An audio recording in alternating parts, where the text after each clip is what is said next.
உங்க வண்டியில் நான் எங்க நான் யாரு தெரியுமா உனக்கு? யார் ரேஞ்ச் என்னன்னு தெரியுமா? யார் யானி? கொலகாரன் தானே. திருப்பரங்குன்றம் மலையின் கள்ளத்தி மரத்தில் உள்ள கொடியை அகற்ற வேண்டும் என காவல்துறையிடம் வாக்குவாதத்தில் ஈடுபட்ட ஹெச் ராஜாவை போலீசார் கைது செய்தனர். ஆனால் சாமி இன்னும் சாமியை காப்பாற்றுற மகா மனுஷனை படைக்கவே இல்லை. சாமி தன்னை காப்பாற்றிக்கும். சாமியை காப்பாற்றுன்னு சொல்கிற எந்த கூட்டத்தோடையும் பழகாதீங்க, தயவு செஞ்சு பழகாதீங்க. வாகனத்தில் ஏறமாட்டேன் என ஹெச் ராஜா பிடிவாதமாக இருந்த நிலையில் அந்த பகுதியே போராட்டமாக மாறியது. இதெல்லாம் ஏற்கனவே எல்லா இடங்களையும் செஞ்சுட்டு தானே பிஜேபி வருது, செய்யாம வரலையா? அயோத்தின்னு ஒன்றை செஞ்சு முடிச்சிட்டு தமிழ்நாட்டில் வந்து அயோத்தியாக மாற்றுவோம்னு சொல்றாங்க. இந்த நிலையில் நேற்று மதியம் திருப்பரங்குன்றம் மலை மீது உள்ள கள்ளத்தி மரம் இருக்கும் பகுதிக்கு பாஜக தேசிய செயற்குழு உறுப்பினர் ஹெச் ராஜா உள்ளிட்ட பாஜகவினர் சென்றனர்.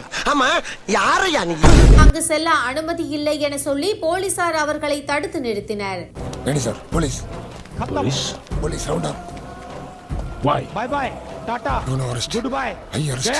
3 மணி நேரத்திற்கும் மேலாக காவல்துறையினருக்கும் பாஜகவினருக்கும் இடையே வாக்குவாதம் நடைபெற்றது.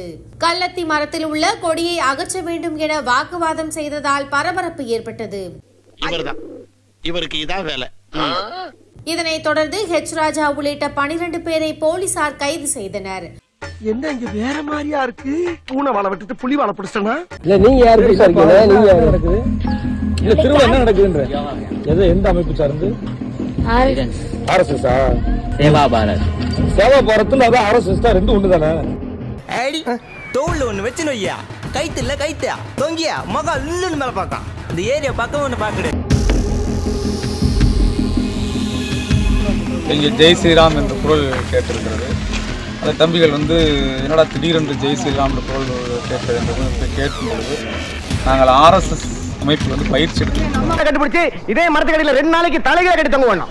ஆஹா சூனா போனா ஒவ்வொருத்தர் இருக்க வேகத்தை பார்த்தோம்னா அவன் அருமை வறுமைக்கு ஆபத்து வந்துடும் போல் இருக்கடா. ரொம்ப கவனமா டீல் பண்ணி ஆட்டத்தை கலைச்சிடுறாசா. மதுரை திருப்பாலையில் மீண்டும் ஆர்எஸ்எஸ் களத்தில் நேரடியாக இறங்கிவிட்டதோ என்று மதுரை மக்கள் பீதியில் உள்ளனர் என்றே சொல்லலாம்.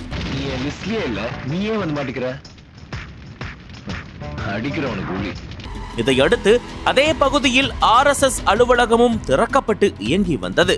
இந்த நிலையில்தான் அந்த பகுதியில் செயல்பட்டு வரும் அரசு உதவி பெறும் பள்ளியில் திடீரென துப்பாக்கி சத்தம் கேட்டிருக்கிறது.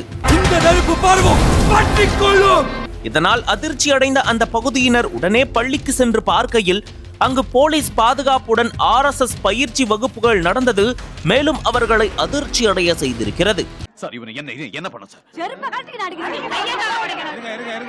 இது தெரிந்ததும் அந்த பகுதி விசிக மற்றும் திராவிட கட்சிகளை சேர்ந்தவர்கள் முற்றுகையிட அந்த பகுதியில் வாழும் மக்களிடையே ஒருவித பதட்டத்தை ஏற்படுத்தியுள்ளது. விஷயம் பெருசா இருக்குண்ணே, என்கிட்ட பேசுற மாதிரி மதுரையில யார்கிட்டயும் போன் பண்ணி பேசாதீங்கண்ணே. அயோத்தின்னு ஒன்றை செஞ்சு முடிச்சிட்டு தமிழ்நாட்டில் வந்து அயோத்தியாக மாற்றுவோம்னு சொல்றாங்க. மாறினா பரவாயில்லையா? அப்ப இதை வந்து தடுக்க வேண்டாமா? எல்லா சக்தியிலும் இதுல ஒருங்கிணைய வேண்டாமா? அப்போ ஒரு ஸ்டாண்டுக்கு தெளிவா வாங்க. இந்த மண்ணுல வந்து அப்படி இப்படி ஏதாவது பண்ணலாம்னு நினைச்சா தலை வேற கால் வேற தனித்தனியா போயிடும். ஒரு பயலுக்கும் உசுறு மிஞ்சாது. பெருசு ஒத்தையா சிக்கின்னு இருக்கு. செஞ்சிடலாமா? செஞ்சுட்டா போச்சு.